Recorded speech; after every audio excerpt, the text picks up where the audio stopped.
What's going on, guys? Today I'll be bringing you an NU match against fellow director Pyrotoz. I believe that's how you say his name. Anyway, this is a pretty fun NU match with a team that I really enjoy using. I like to make my opponents think I'm going to lead off with my Ninjask, while instead I lead off with my anti-lead Pinsir, which has Focus Sash, which I used back in 4th gen, but now in 5th gen it has Moxie, so when my opponent thinks I'm Choice Scarf locked into something because it isn't doing enough banded damage, I change up my moves, I get the Moxie damage, and it's all good. Anyway, if you guys enjoyed this match, I really appreciate if you guys leave a thumbs up and check out my channel after this, but we are going to start it out right here. He is going to lead off with his Hypno, and I want to tell you right now, his Hypno will have Taunt, as you're going to see later in the match, which is beneficial to him if I let out with my Ninjask, but nope, I'm going to lead off with my Pinsir, and just from experience, I know an X-Scissor will be able to 1 KO a Hypno right here, so I have no reason not to go for the X-Scissor, even if he could go into his Sandshrew, which is defensively bulky. It also has the Eviolite. He will be able to take it very well, but I have no worries if he wants to go for the Stealth Rocks. I do have the Rapid Spinner.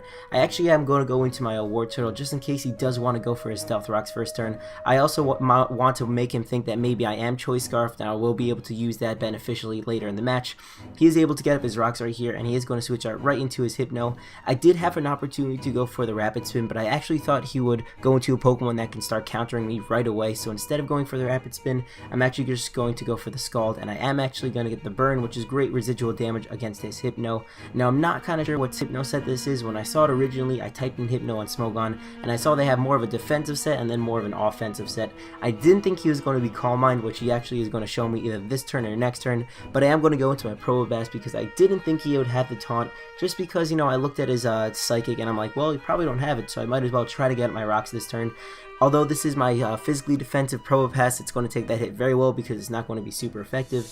Nonetheless, I am just going to get leftovers HP this turn and next turn, although, next turn really isn't going to be too crucial because he is going to go for the Taunt, which means I'm not able to go for my Stealth Rocks or my Thunder Wave, predicting him to switch out, which I'm not going to predict him to switch out this turn. There really is no point. I actually thought he would go for the Wish or maybe the Protect because this definitely is more of a defensive set with probably one attacking move being that Psychic. So next turn, I am just going to go for the Volt Switch. Not really sure what he wanted to do. If he wanted to go for the Wish, I would have played my cards differently, but he isn't going to go for that. Instead, he's going to go for the Calm Mind, which means my Volt Switch is going to do a little bit less. However, after the Volt Switch and the burn damage, I know for a fact I will be able to take him out with my Pinsir's X-Scissor. Again, would have done over 100% anyway. However, I know my Pinsir's Focus Sash will be ruined after I bring it in after the Stealth Rocks damage, but I had a feeling this is my only opportunity to bring it in because, I could bring in my Golurk and I could take him out with a super effective Shadow Punch. However, I'm slower than him. I don't want to bring in my Kadabra because he got the special defense boost. I'm not sure if my Kadabra's hit will be able to take him out, but I know that Pinsir's hit will be able to, so I'm going to go for the X-Scissor right here. I will be able to take him out, and I'm going to get the Moxie boost. So probably at this point in the match, he's like, okay, well, he's Choice Scarf locked into that Moxie boosted X-Scissor. I will be able to take it with his Dustox. Now I'm thinking, like, Dustox, I've really never seen this Pokemon before. It doesn't even have a set on Smogon, but I'm going to go for the Stone Edge, which would have been ×2 super effective and take him out, but it misses. And this is actually a replay of a DC that happened before. Before DC'd, I actually hit that and took him out, but it DC'd right afterwards, so I wasn't able to take him out. I guess he wanted to go for the Whirlwind, seeing what initial switch I had with my Pinsir was switching out, but that's not going to be the case. He's actually going to whirl me into my Golurk, which is really great because I have the Stone Edge, and although I am Iron Fist boosted and it isn't the No Guard set, I'm still going to hit this Stone Edge, which is going to do great damage to this Murkrow. However, next turn he's actually not going to leave his Murkrow in. I guess maybe he predicted me to do something, or maybe he wants to save it till later if he thinks he can't roost off whatever damage. Nonetheless, I am just going to go for an Ice Punch right here because I thought it would be able to take him out, not knowing if this Murkrow could actually outspeed me, but Ice Punch would have been able to take him out from that range. Instead, he's going to be able to take it pretty well with his Dustox. However, I'm not really too concerned with his Dustox wants to do.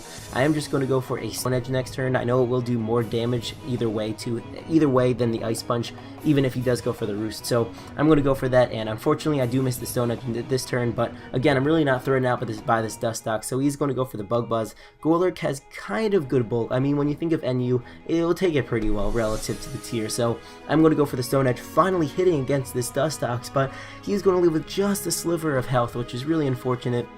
But it does show me if I did hit the Pinsir's +1 Stone Edge, it definitely would have taken him out. If not, I always do have that priority quick attack on my Pinsir, which really does come in handy. Anyway, this Dustox is finally going to die to a Shadow Punch right here. I guess he wanted to go for the Whirlwind because he would have gone second to me, and that is the minus priority. Nonetheless, we'll be able to take him out, and after the leftovers, I will be back up to full HP as he's going to bring in the threat that is his Basculin. Now, I'm trying to feel what kind of Basculin set this is. I know it's going to go for the water type move, but gauging about what set it is, I can go into the appropriate Pokemon. He's actually going to go for the Surf, which I've really never seen a special Basculin, and after this takeout, he's going to show me that he has the Life Orb, showing me that he might be mixed. However, I'm not really sure. It does give me a pretty good opportunity to go into my War Turtle, which is, Eviolite, so both of my defenses are boosted. I'm pretty sure I will be able to survive a hit, and I just want to go for the Rapid Spin. It's coming to the point where I might need to bring in my Ninjask for the mid-game setup and then perhaps sweep with my Pinsir. However, I need the Rapid Spin to get away the Stealth Rock so I don't lose 50% HP coming into it. He's going to bring this Flareon, which originally I'm like, Flareon, that's an odd Pokemon to bring in a War Turtle. But he shows me the Toxic Orb, meaning he is the physically offensive Gut set. He's going to do a lot of damage with that Facade right there. I'm just going to go for the Scald, knowing it should very good damage because this guy isn't especially defensive.